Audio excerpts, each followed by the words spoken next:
Coming closer, he saw a strange shadow that, having stopped laughing, now looked at him with a sinister smile. The policeman backed away, but the shadow suddenly rushed at him. Bob screamed loudly, and after that, Hello everyone! Today I will tell a story that happened in Avatar World. In a small hospital, two nurses, Sherry and Emily, were working the night shift. They were responsible for filling out important documentation and keeping an eye on their only small patient, a girl named Darcy. Darcy had been admitted to the hospital with a high fever and was often in a delirious state, claiming that someone was pursuing her. Sherry and Emily explained that this was just a side effect of the illness and would soon pass. When the late night hours arrived, the nurses were starting to feel tired. Suddenly, strange sounds came from Darcy's room, and Sherry, concerned about the girl's condition, decided to check and make sure everything was okay. Emily remained at her workstation, continuing to fill out the paperwork. Sherry approached Darcy's bed and saw that the girl was quietly crying, staring intently into the far corner of the room. She asked what had happened, but Darcy simply pointed a finger into the darkness without saying a word.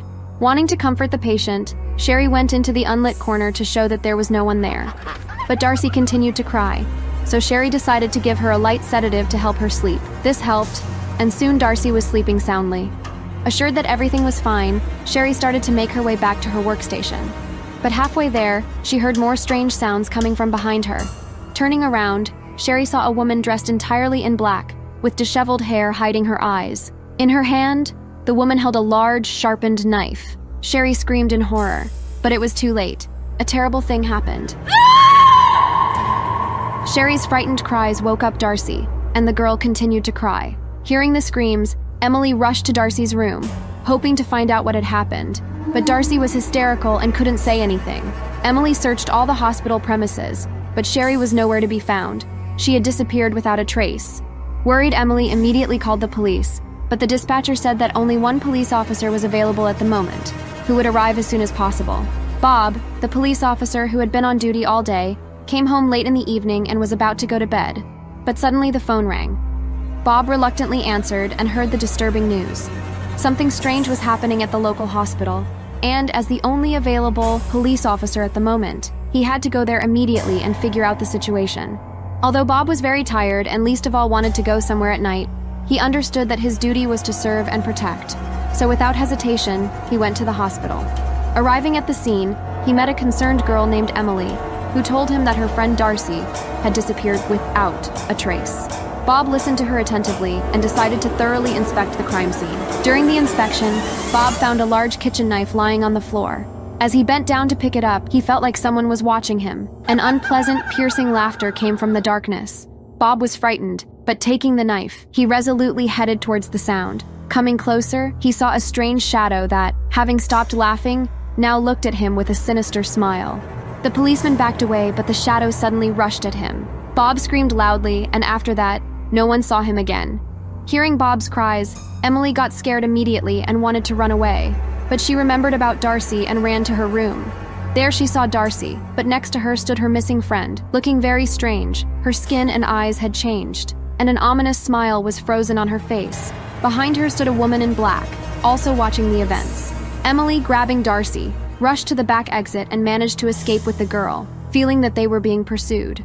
A week later, all news channels reported a gas leak at that very hospital, as a result of which people were affected, and now the medical facility is closed indefinitely. But Darcy and Emily knew the truth about what had happened. Young Darcy had a hard time calming down after the horrible events that happened to her. But over time, everything gradually returned to normal. Darcy went to school, played sports, and returned home on a regular schedule. It was another school day, and Darcy, as usual, attended her literature class, which she disliked the most. The girl was so bored that she unknowingly fell asleep right at her desk. Darcy woke up when the classroom was already empty, and it was already dark outside. Suddenly, the girl felt like she was being watched.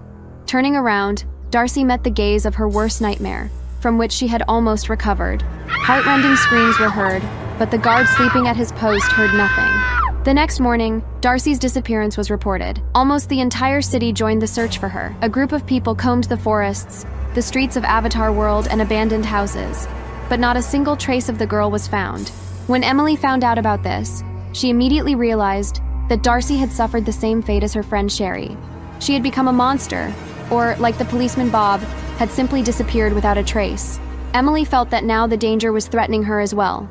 so she urgently moved, changed her appearance, and severed all ties with friends and family. On the first night, Emily had a nightmare in which the monster, laughing, made it clear to her that he knew where she was, and she had only to wait. The girl woke up drenched in cold sweat and burst into tears, not knowing what to do. Was it just a bad dream, or had her past still found her? Deciding that she would feel safer among a large number of people, Emily went to a sanatorium. She spent the whole day in the pool and at the bar, but at night she was afraid to be alone. Emily's night fears turned out to be not in vain. In her sleep, her friend Sherry appeared to her in the guise of a monster. She was angry with Emily, accusing her of not saving her. Waking up in tears and begging for forgiveness, Emily suddenly saw a woman in black, smirking, right in front of her bed. The girl screamed, and one of the hotel guests, hearing her, broke down the door to her room, but there was no one there. Emily disappeared without a trace, like the other participants of that terrible night in the small hospital. A lot of time has passed since the strange events that took place in the hospital. Most people have long since forgotten about this incident and the mysterious disappearances of innocent people.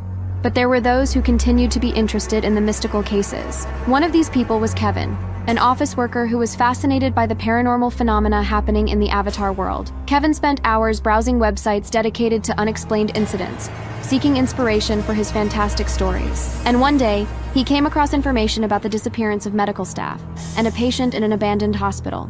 Kevin was intrigued by this mysterious case and decided to personally investigate the situation. Early in the morning, he set out for the station from which, according to his information, he could reach the hospital. Along the way, he was met by an elderly woman who strongly advised Kevin not to visit this cursed place. But curiosity prevailed, and the young man, after waiting for nightfall, headed towards the abandoned building. After examining the workplace of the missing people, Kevin found nothing unusual.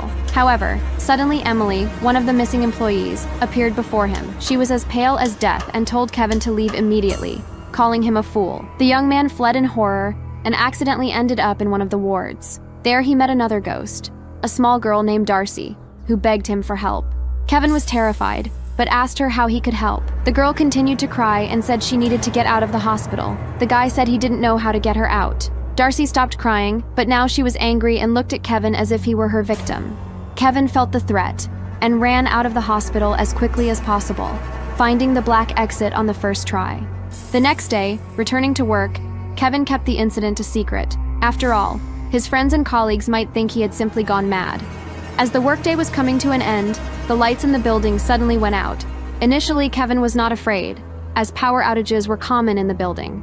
But in a moment, he noticed that all the employees had disappeared, and Kevin felt a chilling cold. A third ghost appeared before him, but he was not crying or pleading for help, but laughing loudly. Now Kevin was screaming and begging for help, but there was no one around.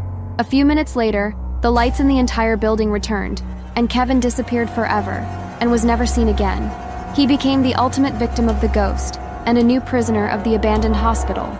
If you made it to the end without covering your eyes, comment so I know you're one of the brave ones, or comment if you would have grabbed your bag and ran for your life. I read every comment, so tell me, what would you have done if you saw that shadow? Don't forget to like the video, subscribe for more creepy stories, and share it with a friend who loves being scared. Until next time, stay safe and stay out of dark hospital hallways.